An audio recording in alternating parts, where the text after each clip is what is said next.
Alicia Vikander, what exactly do you think you're doing?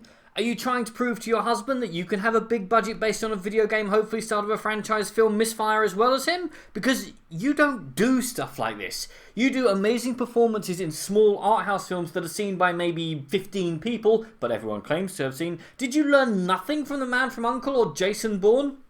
Anyway, on to today's failed attempt to launch a cinematic universe. Oh, you thought that this was just an attempt to relaunch the Tomb Raider franchise?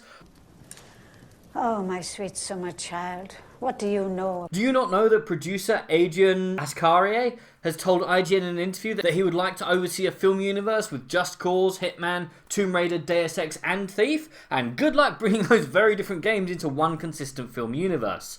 Because it's not like this film has set the box office alight, and were it not for the copious amounts of notes I took during the screening, this might well be the shortest review of all time. Because it's completely generic, and it plays like one of those cutscene movies you find on YouTube for those who like to avoid the hassle of playing the actual game, but want to see all the cutscenes. Except the CGI was better in those cutscenes than in the actual Hollywood blockbuster that I've just seen. Also, for a person seemingly without superpowers, Lara can take punishment that I swear would drop a Terminator. She's pretty bland as well, we learn next to nothing about her, and she does the old Indiana Jones trick of being at the same time completely irrelevant to the plot, whilst at the same time really helping out the bad guys. Vikander is amazing as Lara Croft, but she's one of those actresses who couldn't give a bad performance if she tried, and even manages to make something of the very limited material she's given here. As does Dominic West playing Lara's dad, Lord Richard Croft, who might as well be called the objective marker for all the personality he has. It's obsessing over his disappearance that's Lara's only defining character trait and drives her. Yeah, forget all of the "Gap Ya the movie" jokes that preceded this film, call it Daddy Issues the movie.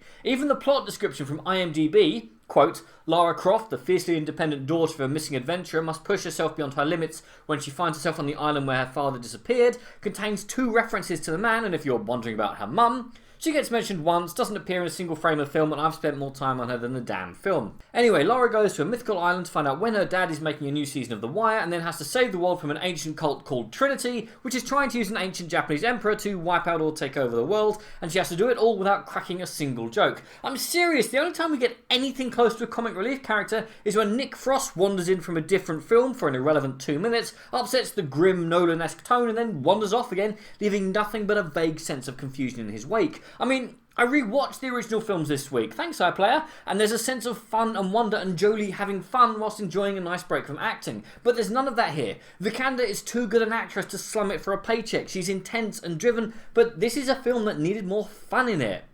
The action sequences have all been done before, and most of them are more CGI than actual cutscenes. The action scenes have all been done before, and you saw them all in the trailer. The fight scenes are generic. No one gets any development except bizarrely for the villain, who's just some bloke that wants to go home after being stuck on the island for 7 years. He's got a couple of henchmen who apparently regard shooting people as the height of bad manners, and some slave labourers to show that he's evil, as opposed to some overworked bloke who just wants to go home. I mean, maybe I'm asking too much from a director, the magnificently titled Raw Uthag, who hasn't worked since 2015 when he made The Wave, allegedly the first disaster movie made in Norway and Scandinavia, which holds 68 on Metacritic and reads like something that would be perfectly at home on Sci-Fi. At the end of the day, this is a perfectly acceptable, workmanlike film. It comes on, is pretty dull and unimaginative, and then it goes away again. It's one of the better video game movies, and better than last year's Assassin's Creed, but that's really not saying much. Stay home, play the video game again, and ask yourself what Einstein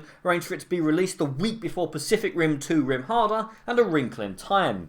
Absolutely, definitely think you should skip this one. You've seen it done better before. But what do you guys think, and what is your favourite video game movie? Comment below, let me know. I'm Daniel, this has been a Dunking. If you've enjoyed this video, please like, share and subscribe.